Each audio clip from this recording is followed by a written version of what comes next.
ಇವತ್ತು ಸ್ಪಾಟ್ ಮಹಜರ್ ನಡೀತು. ಮೊದಲಿಗೆ ಬಾಡಿ ಎಸ್ದಿದ್ದ ಜಾಗಕ್ಕೆ ಕರ್ಕೊಂಡು ಹೋದ್ರು. ಸುಮನಹಳ್ಳಿ ರಾಜಾ ಕಾಲುವೆ ಪಕ್ಕದಲ್ಲಿ ಎಲ್ಲಿ ಬಾಡಿ ಎಸ್ದಿದ್ರಿ ತೋರಿಸಿ ಅಂತ ಹೇಳಕ್ಕೆ. ಅಲ್ಲಿ ಬಾಡಿ ಎಸ್ದವ್ರನ್ನಷ್ಟೇ ಕರ್ಕೊಂಡು ಹೋಗಿದ್ರು. ದರ್ಶನ್ ಪವಿತ್ರ ಗೌಡನ್ನೆಲ್ಲ ಕರ್ಕೊಂಡು ಹೋಗಿರಲಿಲ್ಲ. ಅಲ್ಲಿ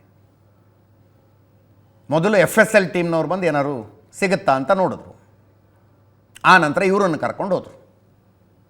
3 ಜನ ಬಾಡಿ ಎಸ್ದವ್ರು, ಕಾರ್ತಿಕ್, ಕೇಶವಮೂರ್ತಿ, ನಿಖಿಲ್, ಅವ್ರನ್ನ ಕರ್ಕೊಂಡೋಗಿ ಸ್ಪಾಟ್ ಮಹಜರ್ ಮಾಡಿದರು.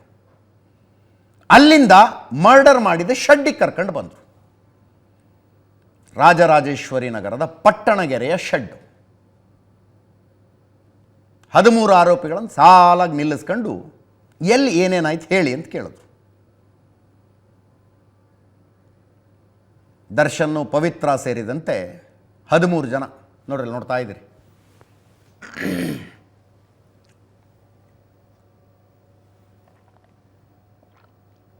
ದೊಡ್ಡ ಜಾಗ ಅಂತಿದೆ, 5 ಎಕರೆ ಜಾಗ ಅಂತೆ.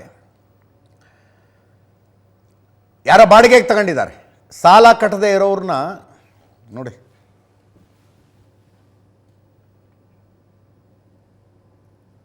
ವೆಹಿಕಲ್ ಲೋನ್ ತಗೊಂಡು ಕಂತು ಕಟ್ಟಿರೋದಿಲ್ಲಲ್ಲ, ಆ ಗಾಡಿಗಳನ್ನು ಸೀಸ್ ಮಾಡ್ಕೊಂಡು ಬಂದು ನಿಲ್ಸಕ್ಕೆ ಜಾಗ ಅದು.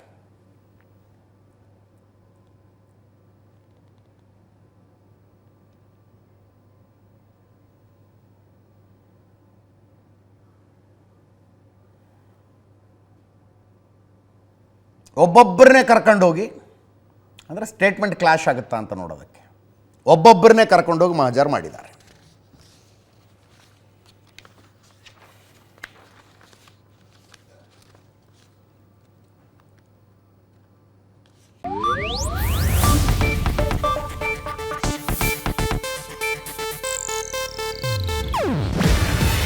ಇದು ಏಷ್ಯಾನೆಟ್ ನ್ಯೂಸ್ ನೆಟ್ವರ್ಕ್ ಪ್ರಸ್ತುತಿ.